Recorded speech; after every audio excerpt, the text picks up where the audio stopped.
In October, Willie Desjardins goes into his third season as head coach of the Vancouver Canucks. Ben, the first season was a delight, especially after the John Tortorella era. The second season, things seem to come crashing down. So my question for you going into this coming season, how long is the rope for Willie Desjardins? Well, that is the $64,000 question, because I think you can reference, that first year, and then came the playoffs, and there was the assumption that, Willie was outcoached by Bob Hartley, and maybe the Sedin's ice time wasn't what it should have been in the postseason. And the fact last year you had up to 9 regulars out at one point, 7 rookies playing on a given night. I think the problem with Willie is the fact that we wondered sometime during the season they couldn't win a game in overtime. They were 0-7, and they were on the road in Los Angeles. And both Sedins referenced the fact that maybe we should just try to get the game to a shootout, because they didn't really know how to address overtime. And then they started realizing, well, we got to play the kids and get some speed elements in there. So to answer your question, I would say if Willie has the ability to adjust better, systems play, they got to be better without the puck, coming out of their own zone. I mean, Trevor Linden referenced it the other day. I think he's going to get a long look, but if this team is struggling in the new year and isn't in a playoff hunt, I think his job is in jeopardy. What works in Willie's favor, there is familiarity. Veterans like that.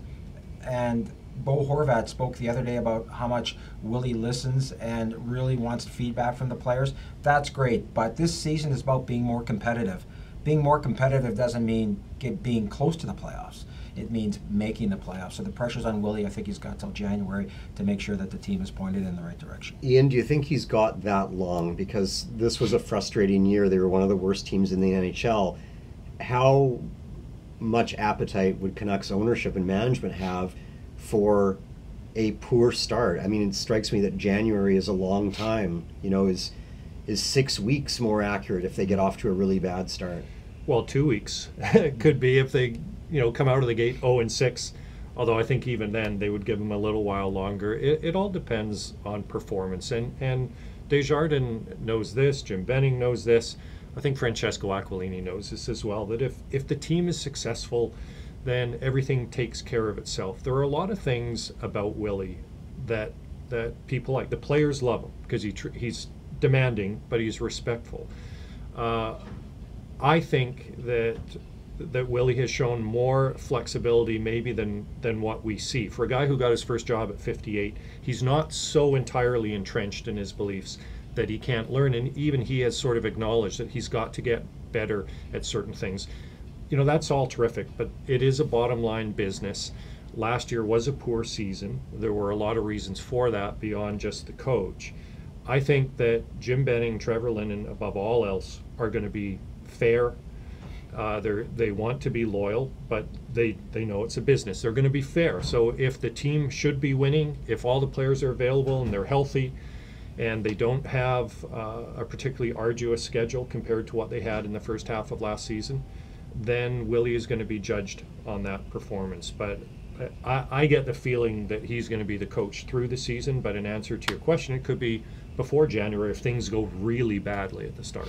Ben, last question. How much of this is on the coach? If the coach is given what he's given, what difference would another guy make? Well, a new voice, but what Ian said, this is a healthy roster, okay? This isn't trying to make ends meet with a rookie-laden lineup. And don't forget the fact that Willie had a hard time adjusting to rookies in his lineup. How am I supposed to win with rookies? Because he's a veteran guy, but he's learned to adjust in that manner. A new coach, I think it's, you can't get rid of 20 players. But if it comes to that in January or sooner, fresh voice. The one thing about this hockey club, it's got a guy in training in Travis Green who's still in Utica, who almost got the job in Anaheim. They have that fail-safe there. So I think Willie understands that, but Travis Green got a hard look at Anaheim, so it's not like we're just looking for somebody. They've got their guy, and he's sitting there. Let's remember, they added Louis Eriksson as a free agent, gave up nothing in return other than money. They added Eric Goodbranson. They gave up Jared McCann, who's not at the same stage of his career to match the impact that Goodbranson have, and they're going to have a healthy Brandon Sutter. and Alex Edler, this team should be better. There will be pressure to win. I don't underscore the value of Doug Jarvis, too, as an assistant coach who was pretty good in the circle. This is the worst team in the league in the face-off dot, and they need to improve in that and in the power play. And I think Doug Jarvis, who's been around for a long time, will really help Willie in that regard. All right, October 15th is when it all starts, and the pressure will be on Willie Desjardins, no doubt, on that night.